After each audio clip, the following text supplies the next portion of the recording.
Just under 300 rupees home decor items. So quick ಆಗಿ ಏನೆಲ್ಲ ಇದೆ ಅಂತ ನೋಡೋಣ. ಫಸ್ಟ್ ಪ್ರಾಡಕ್ಟ್ ಬಂದು ವಾಲ್ ಕ್ಲಾಕ್ ನೋಡ್ತಾ ಇರೋಲ್ಲ, ಈ ಥರ ಗಣೇಶ ಬಂದಿರುವಂಥ ವಾಲ್ ಕ್ಲಾಕ್. ಇದು ಜಸ್ಟ್ 168 rupees ಓನ್ಲಿ. ಇದರ ಆಂಟಿಕ್ ಥರ ಕಾಣಿಸುತ್ತೆ ನಿಮಗೆ. ಸ್ಟಡಿ ಆಗಿರುವಂಥ ಮೆಟೀರಿಯಲ್ಸ್ ತುಂಬಾ ಚೆನ್ನಾಗಿದೆ. ಸೊ ನೆಕ್ಸ್ಟ್ ಪ್ರಾಡಕ್ಟ್ ಬಂದು ಈ ಸಿಂಪಲ್ ಆಗಿರುವಂಥ ಬುದ್ಧ ಐಡಲ್. ಇದು ಸೊ ತುಂಬಾ ಚೆನ್ನಾಗಿದೆ. ಇದು ಜಸ್ಟ್ 135 rupees ಅಲ್ಲಿ ನಾನು ಶಾಪ್ಸಿಯಲ್ಲಿ ಪರ್ಚೇಸ್ ಮಾಡಿ. ನೆಕ್ಸ್ಟ್ ಐಟಮ್ ಬಂದು ಬ್ಯೂಟಿಫುಲ್ ಐಟಮ್, ನನ್ನ ಫೇವ್ರೆಟ್ ಇದು. ಸೊ ನೋಡೋಕ್ಕೆ ಸ್ಟೆನ್ಸಿಲ್ ಥರ ಕಾಣಿಸುತ್ತೆ, ಬಟ್ ಇದು ಒಂದು ವಾಲ್ ಡೆಕೋರೇಟ್ ಹ್ಯಾಂಗಿಂಗ್ ಥರ ವಾಲ್ ಡೆಕೋರೇಟಿವ್ ಪೀಸ್ ಥರ ಯೂಸ್ ಮಾಡ್ಬೋದು. ನೆಕ್ಸ್ಟ್ ಪ್ರಾಡಕ್ಟ್ ನೋಡಿ, ಸ್ಮಾಲ್ ಉಯ್ಯಾಲೆ ಥರ ಕಾಣುತ್ತಲ್ಲ, ಬಟ್ ಇದು ನೋಡ್ತಾ ಇದ್ರೆ ಕ್ರೋಶಾ ವರ್ಕ್ ವಿತ್ ಹ್ಯಾಂಡಲ್ ಕೂಡ ಬರುತ್ತೆ.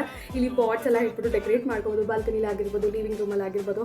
ಜಸ್ಟ್ 128 rupees ಅಷ್ಟೇ. ಪ್ರಾಡಕ್ಟ್ ಬಂದು ಪ್ಲಾಂಟರ್ ನೋಡ್ತಾ ಇರ್ಬೋದು. ಪ್ಲಾಂಟರ್ ತುಂಬಾ ಚೆನ್ನಾಗಿದೆ. ಆ್ಯಕ್ಚುಲಿ ಇದು ನೋಡಿ ಈ ಥರ ನಾವು ಪ್ಲೇಸ್ ಮಾಡ್ಕೋಬೋದು ಎಲ್ಲಾದರೂ. ಈ ಪ್ಲಾಂಟರ್ ಬಂದು ಜಸ್ಟ್ 199 rupees. ಎಷ್ಟು ಬ್ಯೂಟಿಫುಲ್ ಆಗಿ ಕಾಣುತ್ತೆ. ಪ್ರಾಡಕ್ಟ್ಸ್ ಎಲ್ಲ ನಾನು ಪರ್ಚೇಸ್ ಮಾಡೋದು ಬಂದು ಶಾಪ್ಸಿಯಲ್ಲಿ ತುಂಬ ರೀಸನಬಲ್ ಪ್ರೈಸಸಲ್ಲಿ ತುಂಬ ಒಳ್ಳೆ ಪ್ರಾಡಕ್ಟ್ಸ್ ಬರುತ್ತೆ. ಪಾರ್ಟ್ 2 ವಿಡಿಯೋಗೋಸ್ಕರ ವೆಯ್ಟ್ ಮಾಡಿ.